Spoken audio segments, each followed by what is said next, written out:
Summer Khan सीधे live तस्वीर आपको दिखा रहा है शाहचोखा गांव से, जहां आज शाहचोखा गांव में पूर्व रहे मंत्री रणजीत सिंह चौटाला पहुंचे, जहां उनका जोरदार स्वागत किया गया। अब ऐसे में वार्ड नंबर 25 से जो पार्षद है तौफीक हिंगनपुर, उनके नेतृत्व में ये पूरा प्रोग्राम रखा गया था और जो तौफीक पार्षद है हिंगनपुर, उन्होंने जोरदार स्वागत रणजीत सिंह चौटाला का किया। अब ऐसे में अहम सवाल ये बनता है कि आखिर रणजीत सिंह चौटाला ने मेवात के लिए क्या दिया है। वहीं अगर बात करें, बिजली विभाग में ये मंत्री थे, इन्होंने जगह जगह ट्रांसफार्मर लगवाए, जो पुरानी लाइन थी बिजली की उनको बदलवाया और कई जगह बिजली घर इन्होंने बनवाए। 33 kV के बिजली घर इन्होंने मेवात के लिए दिए हैं। वहीं तौफीक की बात करें, हिंगनपुर जो वार्ड नंबर 25 से जिला पार्षद है, वो कहीं ना कहीं उनकी मेहनत उस वक्त रंग लाई थी। तौफीक ने लगातार बिजली महकमा में और बिजली की समस्या को लेकर रणजीत सिंह चौटाला के पास पहुंचे और तुरंत रणजीत सिंह चौटाला ने उनकी समस्याओं का हल किया और मेवात के पुनाना विधानसभा के अंदर बिजली की जो समस्या थी वो काफ़ी ठीक हो रही थी और आज भी बिजली की समस्या काफ़ी ठीक है। अब ऐसे में शाहचोखा गांव में पहुंचे हैं। शाहचोखा गांव के लोगों ने और तमाम सरपंचों ने उनका जोरदार स्वागत किया, बहुत मान सम्मान रणजीत सिंह चौटाला का बढ़ाया। ये सीधी तस्वीर हम आपको दिखाने की कोशिश कर रहे हैं। हज़ारों की तादाद में लोग यहाँ पर पहुँचे हैं उनका स्वागत करने के लिए और बहुत बड़ा मजमा की बात करें, फिर बहुत ज़्यादा तादाद में जनता यहाँ पर पहुँची है और यही ट्रैक्टरों से उनको लाया गया है। वो इसलिए क्योंकि ये किसानों के हितैषी हैं, किसानों के भलाई में सोचते हैं, किसानों के लिए ही ये जीते हैं। इसलिए ट्रैक्टरों को लेकर जो वार्ड नंबर 25 से तौफीक जी हैं, वो उनको रिसीव करने के लिए पहुंचे हैं।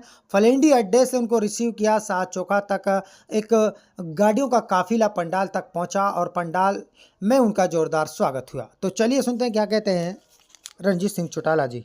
मैं केवल प्यार बांटने के लिए आया हूँ। जो इस इलाके का देवलाल से बहुत बड़ी मोहब्बत थी उस करके आया हूँ और खाली कोई चुनाव से नहीं होता, संबंध तो वैसे होते हैं हमारे। इनसे सामाजिक, पारिवारिक, राजनीतिक हर तरीके के संबंध है। ये बहुत अजीज है हमारे। इनका बहुत दिन से हमें एक न्योता था जो पेंडिंग था कि आप कभी मेवात आइए, तो मैं उस प्रोग्राम से आया हूँ। के परिवार को बहुत मिलता है, कोई भी आ जाए उसको लोग ये इलाका परिवार देखता है। अगर बैनरों की बात की जाए तो कार्यकर्ता मीटिंग के यहाँ पर बैनर लगे हुए हैं, लेकिन अगर जनता की बात की जाए तो ऐसा लग रहा है कि एक बहुत बड़ी सभा यहाँ देखी गई है, हजारों की तादाद में लोग यहाँ पर आपके लिए क्या करें? ये दरअसल मेवात का जिन लोगों ने ऑर्गेनाइज करा, उनका प्यार, उनका प्रबंध, ये सारा कुछ है। तो देवलाल के लिए प्यार है कि इतनी संख्या में यहाँ लोग कर सकते हैं। में कहा है ना कि इस इलाके ने सदा साथ दिया और शमशान घाट तक हम इस इलाके का साथ देंगे। जिसके दोस्त बन गए उसके दोस्त रहे। इनका धन्यवादी हूँ। अगर हमारे काम को ऐसा ये समझ रहे हैं, मेरा फर्ज था, मेरा धर्म था इनका काम करना, मैंने किया। कोई खास मैसेज मेवात के लिए आप देना चाहते हैं? बस लोगों का अच्छा प्यार हमसे बना रहे, हमारे इनके दोस्ताना संबंध है वो बने रहे और परमात्मा इनको सेहत और तंदुरुस्ती बख्शे। इलाके के लोग खुशहाल रहे, बढ़िया रहे। दिल्ली के नजदीक बसे, इनकी जमीनों के रेट बढ़ रहे हैं, ये और समृद्ध होते जाए। मेरे सबसे पहले पत्रकार साथियों, सबसे पहले तो आप लोगों का शुक्रिया अदा करता हूं कि आप एक ही फोन पे सभी साथी आ जाते हैं।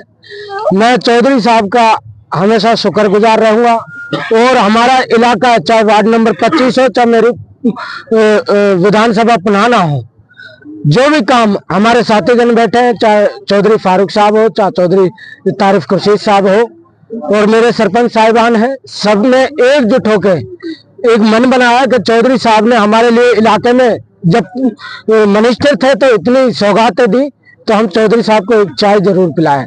तो हमने इसलिए न्योता दिया। चौधरी साहब से मोहब्बत इतनी है कि चौधरी साहब को पूरा हरियाणा नहीं, मेवात ही नहीं, पूरा हरियाणा चौधरी देवीलाल के रूप में देख रहा है।